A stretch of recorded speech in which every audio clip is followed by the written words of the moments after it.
এই ঘটনাটা হলো শিক্ষা মন্ত্রণালয়ের।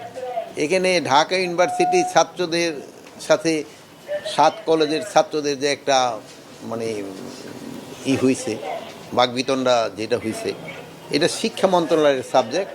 বাট যেহেতু ল অ্যান্ড অর্ডার সিচুয়েশন চলে আসলে আমরা কিন্তু স্বরাষ্ট্র মন্ত্রণালয় ইনভলভ হয়ে যাই।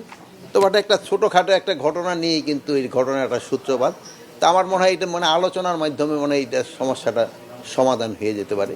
আর এই ক্ষেত্রে সবারই আমাদের একটু ধৈর্য ধরতে হবে, এবং যদি আমরা অধৈর্য হয়ে যাই তো কিন্তু কোনো কিছুরই কিন্তু সমস্যার সমাধান হবে না। সবাই একটু ধৈর্যের সাথে আমাদের এইগুলি মোকাবেলা করতে হবে। এই ক্ষেত্রে আমরা আইনশৃঙ্খলা বাহিনীরও বলছি, আমরা আপনাদেরও আইনশৃঙ্খলা বাহিনীকে বলতে তারা ধৈর্যের ধারে সাথে জিনিসটা মোকাবেলা করার জন্য। এবং আমাদের ছাত্র ভাইদেরও আমরা অনুরোধ করব প্রত্যেকটা জিনিস একটু ধৈর্যের সাথে এবং আলোচনার মাধ্যমে যেন সমস্যাটা সমাধান হয়, ওই দিকে যেতে হবে।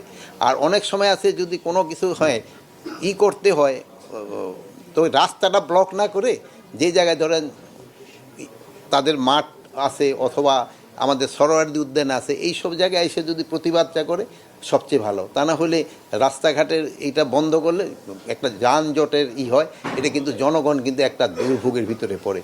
অনেক সময় আছে যে ভালো পেশেন্ট যাচ্ছে, সে যেতে পারতেছে না, এটা আপনারা নিজেরও তো রিয়েলাইজ করেন। এই শাহবাগ মোড়ে হলে যেখানে দেখে 2টা বড় হসপিটাল, পেশেন্টরাই কিন্তু সবচেয়ে সাফার করে সবচেয়ে বেশি। এইগুলি ক্ষেত্রে আপনারাও একটু বলবেন। আর তাগো যদি কোনো দাবি দেওয়া থাকে, এটা যেই সব মন্ত্রণালয়ের সাথে তাদের যে দাবি দেওয়াটা আছে ওটা তাদের সাথে যোগাযোগ করে ওইটাকে সলভ করে নেওয়া। এবং প্রত্যেকটা জিনিস আমরা চাচ্ছি যে আলোচনার মাধ্যমে সলভ হোক। এখন কতগুলি দাবি আছে, তাদের যৌক্তিক দাবি থাকতে পারে বা যেটাই থাকে, আলোচনার মাধ্যমে এই যৌক্তিক দাবি বা যেই দাবি থাকুক না কেন সলভ হবে।